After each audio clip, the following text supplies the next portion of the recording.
it's crazy because it's like the internet allows you to make it all make sense, and it's just clicking now because everything's lining up perfectly. So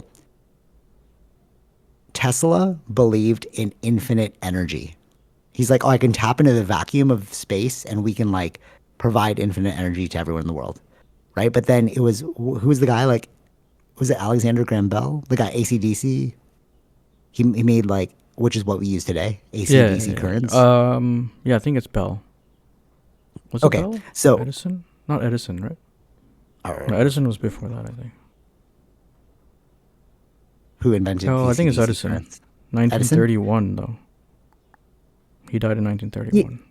Okay.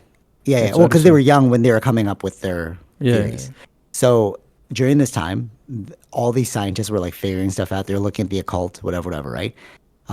And Nikola Tesla was like, "Hey, you can tap into the vacuum of space, and we can have infinite free energy." And then, Mm-hmm. Mm-hmm. and then they had the AC/DC thing, and then he was going to win the contract. So he literally flew to go to like Europe or something, or I don't know where that guy was, and he was like trying to plead with him, like, "No, my math is way better than your math. Like, look at this." Right. But then commercialization kicked in, and they're like, well, I'm about to get this contract, so that's how we're going to roll. Right. So now the whole world is running off of wired energy because of Sure. this. But this was, again, less than 100 years ago.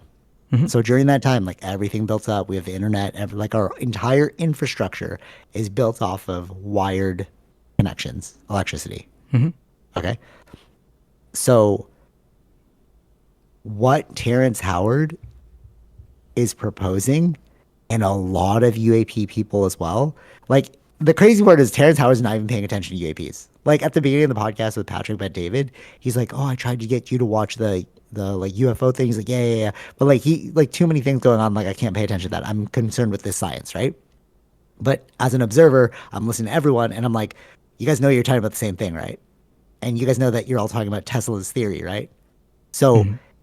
the thing that Tesla got like buried on is now what's resurfacing as like, wait, we could run the world like this. But it's through the internet that we're able to communicate these ideas. And I really think that the internet changed the game in that way, where Mm-hmm. like if you were an alien species and like trying to tell the world something, right? Like, hey, you guys need to evolve. What's the best way to do it? Okay, let's give them a way to communicate. Okay, all right, if the day after Roswell is true and you got fiber optic cables from this and like all that stuff, like they can start to manufacture a communication device to let the whole world talk, right?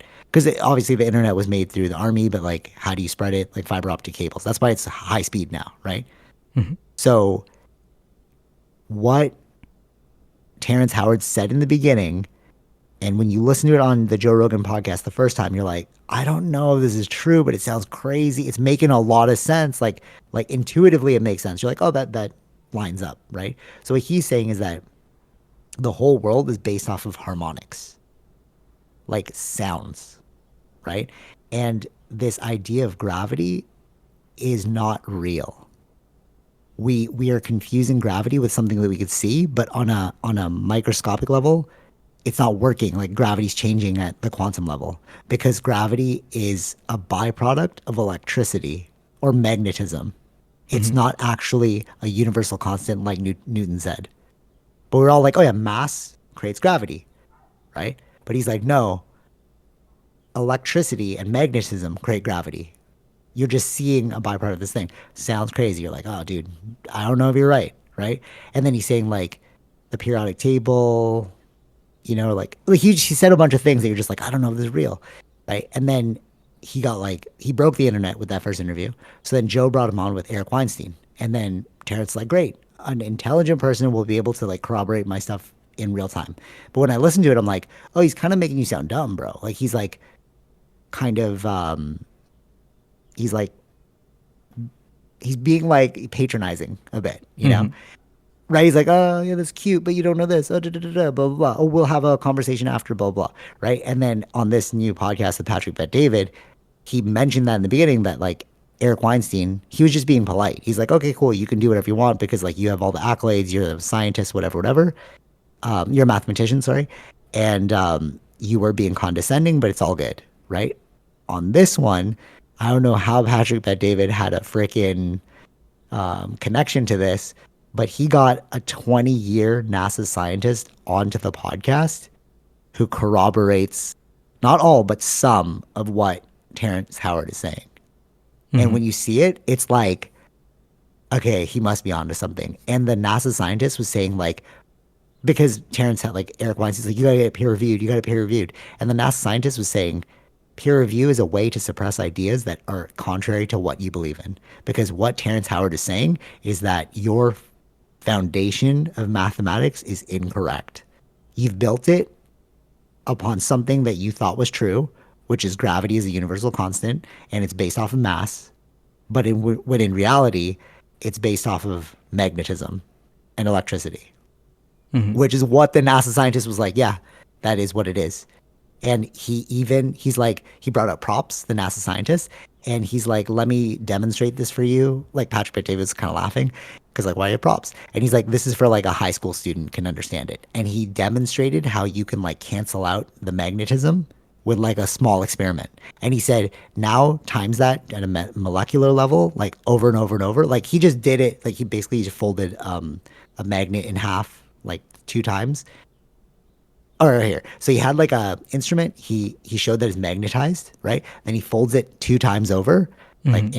in half, and then he's like, "Do you guys think it'll be like I'll be able to pick up more, right? Theoretically." And then both Terrence Howard and Patrick McDavid were like, "Yeah, of course, because you've made it smaller, so the magnetism should be stronger, and you should be able to pick up more balls because the magnets are more compressed." So he's like, "That's what everyone thinks." Then he touched the thing, and he's showing that you canceled out the magnetic pull. Mm-hmm. And he's like, and they were like baffled. But then Terrence Howard was like, oh no, because of gravity, blah, blah, blah. He started explaining it in his own head. And then the NASA scientist was like, now just fold that over a million times. You've actually created anti gravity. Like, gravity is not a universal constant based off mass. Gravity is based off of magnetism, and it's like a polarization. You can like, make the opposite of connection Mm-hmm. using magnets and electricity. Crazy part. So you're like, oh, dude, that sounds so gnarly. I was like, what? We're getting hover cars, bro. You just proved it, right? Theoretically speaking. But then I think his name's Sal Paez, and like all of these different scientists in the UAP sphere, they're like, gravity is based off of electricity. If you can create a different electric pulse, you can create anti gravity. That's what they're all saying, but nobody showed it. Like this NASA scientists are like, oh, dude, like you guys are literally talking about the same thing. And then with harmonics, what Terrence Howard was saying, like the whole universe is based on harmonics, you can also affect the exact same thing using harmonics because when you listen to the UAP whistleblower who went underground in the base, he's like, oh, I heard this hum and they were levitating like this giant ton block. And I'm like, oh, nothing's touching it. And I'm like, oh, how did they do that? But now just Mm-hmm. put in what Terrence Howard was saying, and it's like, oh, that's how you did it, right? Mm-hmm. But all of this is Nikola Tesla, bro. Like that's what like Terrence Howard didn't make this up. He Mm-hmm. mathematically proved it, but and he created invention. This is the thing, right? Science is only as good as your invention until it becomes utilitarian, right? And then he literally made products with patents based off of these concepts. So I'm like, okay, there must be something here. What do you think? Before I get into like another crazy thing. That's fine. I don't know what to say about that. That's So it like isn't it bewildering? You're just like, wait a minute, what the frig is going on here? You're like, wait, Tesla was saying this. Like, doesn't it seem like it's like lining up? You know? Or it's like, oh man, that's still too crazy for me. But I'm like, it would be crazy for me too if Terrence Howard was alone. But now you have this NASA scientist that's showing little examples of like why his theory is correct. I'm just like, what? Okay, why mm-hmm. is this being suppressed? Why are we not looking at this? It seems like conspiracy, right? Well, I mean, what is this scientist doing? Is he not doing The things like NASA this? scientist? Yeah. No, he's not. No, he's not. He just listened to the podcast and he's like, oh no, he's kind of correct. Mm-hmm. And then like Patrick Bet David's like, will you come on to the show and like explain what you think is correct? He's like, yeah, sure, why not? He's like, he's not at all in this field. He's very respected. Eric Weinstein's a colleague of his. He's very high up in NASA, but he's not trying to prove these things. He's just like, no, I know what you're talking about. And it's like it's kind of like an open secret to them too. Like they know it's real, but like the whole world's crapping on Terrence Howard, but he's like nobody's he's saying the correct thing. So that's why he wanted to come on because he's like I listened to the podcast and I'm like yeah you're right. And it's an old Chinese dude, bro. It's not even like some dude trying to get clout. He's like as like he has like a thick accent. He's just like he's like a nerdy scientist trying to be like, oh, this because of this. So I'm like he's not trying to be famous. This scientist. He's Yeah, literally yeah. just like, oh, I heard it, and I was like, yeah, you're right. Yeah. So I really think hover cars are in our future.